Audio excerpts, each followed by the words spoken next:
This past weekend was filled with gun violence. Many people were either injured or lost their lives. And my heart right now is filled with grief for the families that lost their loved ones. Now, for some, this is just the way life is. But for others like myself, it reminds me of Paul when he said, rejoice with those who rejoice and mourn with those who mourn. And I really want to talk about this next on higher learning.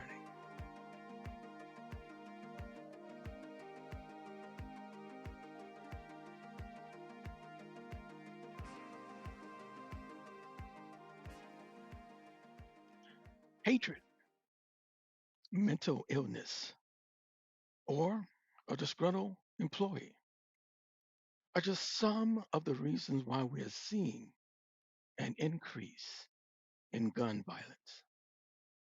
And with every shot fired, another life is either lost or injured. So we find ourselves on our knees praying for God to heal the land. Yet, within the walls of the church, the haunting sounds of gunfire rings out and another soul is gone. And once again, we grieve. But it is not just gun violence. Cancer, COVID, and other medical conditions has led to the death of many of our loved ones, and the pain and the sorrow are very real. The emotional impact can be crippling. So we must learn to maneuver through the process of grief. Grief is each individual's personal journey. I'm going to say that again. Grief is each individual's personal journey. That's according to Dr. Tim Clinton and Dr. Ron Hawkins.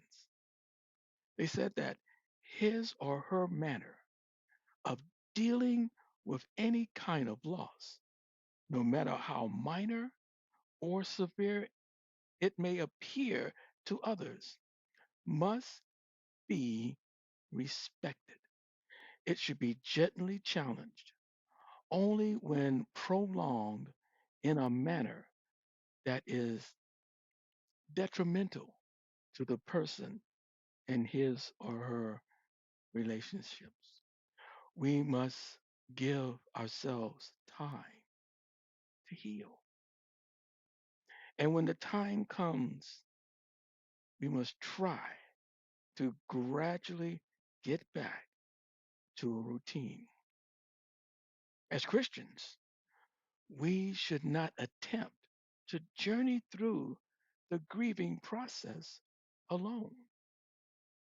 If you do not have those in your family that can help, find a trusted member of the church. Also, see if your church has a grief support group. These groups have proven extremely helpful and extremely beneficial.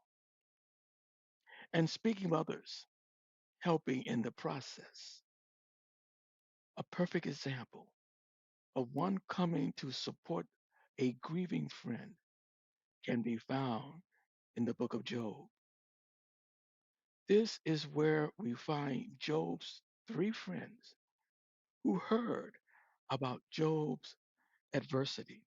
They decided to come together to mourn and comfort their friend. So for 7 days and 7 nights, they sat with Job. They spoke no words to him, for they saw that the grief was very, very great. Finding the right words can be difficult. Therefore, being there in silence can make all the difference in the world. Our presence shows that we care. And when the time comes that the person wants to talk, you are there to listen. Today, I am officiating a homegoing service. And when I give the eulogy, I will remind the family one day in the sweet by and by, God will wipe away every tear from our eyes. There shall be no more death, no more sorrow, no more crying, and no more pain.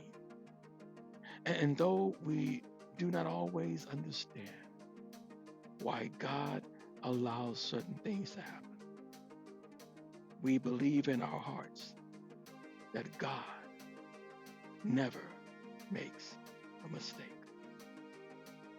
So we must learn to trust in His ways as we journey through the grieving process.